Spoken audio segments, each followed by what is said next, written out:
Hello everyone, আজকে আমি video editing সেক্টরটা নিয়ে আপনাদের কাছে কিছু তথ্য তুলে ধরব।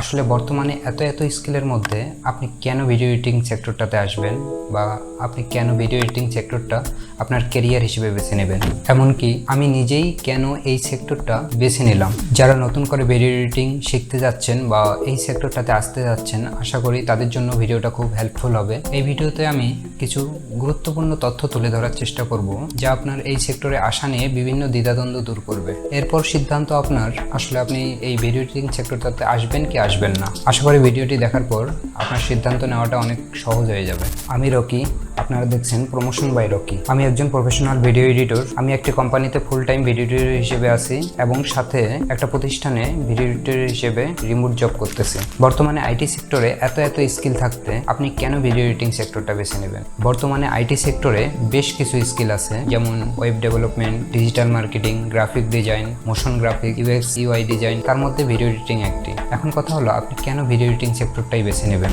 আপনি এই সময়ে এসে যদি ভিডিও এডিটিং সেক্টরটাতে আসতে চান, তাহলে আমি মনে করব যে তিনটা জিনিস আপনার মধ্যে কাজ করতেছে। এক, আপনি এমন কাউকে দেখেছেন যে কিনা ভিডিও এডিটিং করে অনেক টাকা কামাচ্ছে, ফ্রিল্যান্সিং করতেছে অথবা ভালো কোথাও জব করতেছে, তার দেখে আপনি এই সেক্টরটাতে আসতে পারেন। 2 নম্বর কারণ যেটা হলো, সেটা হচ্ছে ভিডিও, ক্যামেরা, এডিটিং এই সব কাজের প্রতি আপনার আগ্রহ বেশি। এই সব কাজকে যদি আপনি ভালোবেসে থাকেন, এই সব কাজ করতে যদি আপনার ভালো লাগে, সেক্ষেত্রে আপনি এই সেক্টরটাতে আসার কথা ভাবছেন। 3 নম্বর, আপনার কোনো পেজ আছে অথবা ইউটিউব চ্যানেল আছে, অথবা আপনি নতুন করে কোনো পেজ বা চ্যানেল শুরু করতে যাচ্ছেন, ব্লগিং শুরু করতে যাচ্ছেন, ইউটিউব ফেসবুক নিয়ে কাজ করতে যাচ্ছেন।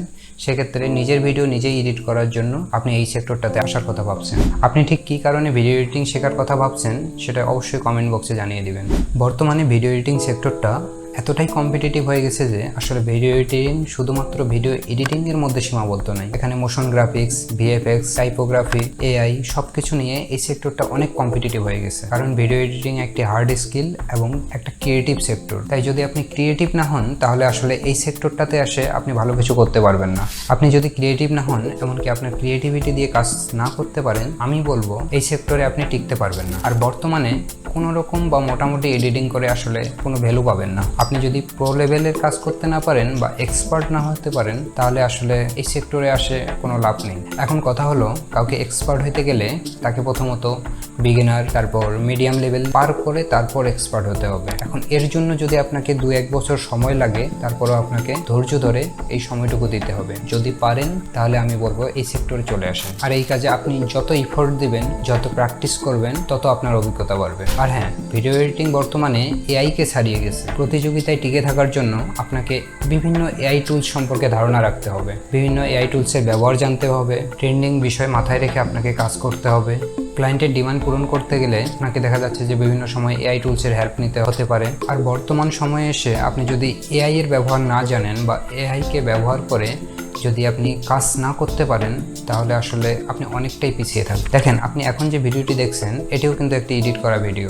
বর্তমানে সব কিছুই ভিডিওতে কনভার্ট হয়ে গেছে। আগে আমরা রাস্তার পাশে বড় বড় বিলবোর্ড দেখতাম, পোস্টার দেখতাম, কিন্তু বর্তমান সময়ে এসে আগের মতো কিন্তু বিলবোর্ড বা পোস্টার দেখা যায় না। কোম্পানিগুলো এইসব বাজেট বর্তমানে ভিডিওর পিছনে ব্যয় করতেছে। এখন বিলবোর্ড, পোস্টারের জায়গায় আমরা বড় বড় এলইডি মনিটর দেখতে পাই। আর এলইডি মনিটর মানে সেখানে অবশ্যই তারা ভিডিও রান করবে। আমরা Facebook, YouTube, Instagram, TikTok, social মিডিয়ায় যত ভিডিও দেখি তার 99% ভিডিও এডিট করা, শুধুমাত্র লাইভ ভিডিও ছাড়া। বর্তমানে এই ভিডিওর সেক্টরটা এত পরিমাণে বুম করতেছে, আসলে যেটা বলার মতো না। ভিডিও এডিটিং করে আপনি বিভিন্ন মার্কেট প্লেসে কাজ করতে পারবেন, যেমন ফাইবার আছে, আপওয়ার্ক আছে, ফ্রিল্যান্সার আছে। তাছাড়াও দেশীয় বিভিন্ন লোকাল ক্লায়েন্টের কাছ থেকে যেগুলো আপনি করতে পারবেন। বিভিন্ন কোম্পানি বা ফার্মগুলো বর্তমানে ভিডিও এডিটর পদে অনেক নিয়োগ দিচ্ছে। এই সব কিছু চিন্তা করে আসলে আমার নিজেরই ভিডিও এডিটিং সেক্টরটাতে আসা। দেখেন, আপনি আমার ভিডিও দেখছেন মানে অবশ্যই আমার একটি চ্যানেল আছে বা পেজ আছে। আমি নিজেই যখন একজন ভিডিও এডিটর, তখন এটা আমার জন্য একটা প্লাস পয়েন্ট। এই স্কিলটা কন্টেন্ট ক্রিয়েশনে আসাতে আপনাকে অনেক বেশি হেল্প করবে। আমি যখন একজন ক্লায়েন্টের ভিডিও এডিট করে দিই, আসলে সেই ক্লায়েন্ট ভিডিওগুলো কি করে, অবশ্যই কোনো সোশ্যাল মিডিয়াতে পাবলিশ করে। সেটা ফেসবুক হতে পারে, ইনস্টাগ্রাম হতে পারে, টিকটক হতে পারে। তাহলে ক্লায়েন্ট যদি পারে, তাহলে আমরা নিজেরা কেন ভিডিও বানাতে পারবো পারবো না। আশা করি বুঝতে পারছেন ভিডিও এডিটিং সেক্টরটা আপনার জন্য কতটা উপযুক্ত। এই সেক্টরে আপনার আসাটা উচিত হবে কিনা। ভিডিওটি করার মূল উদ্দেশ্য একটাই, যে কেউ সাগর পরিমাণ আশা নিয়ে এসে যেন হতাশ না হয়ে যায়। আর যারা এই সেক্টরে আসবেন তাদের জন্য মোস্ট ওয়েলকাম, অগ্রিম শুভেচ্ছা রইল সবার জন্য। আর হ্যাঁ, এটা আমার নতুন চ্যানেল, চাইলে সাবস্ক্রাইব করে দিতে পারেন। বাই।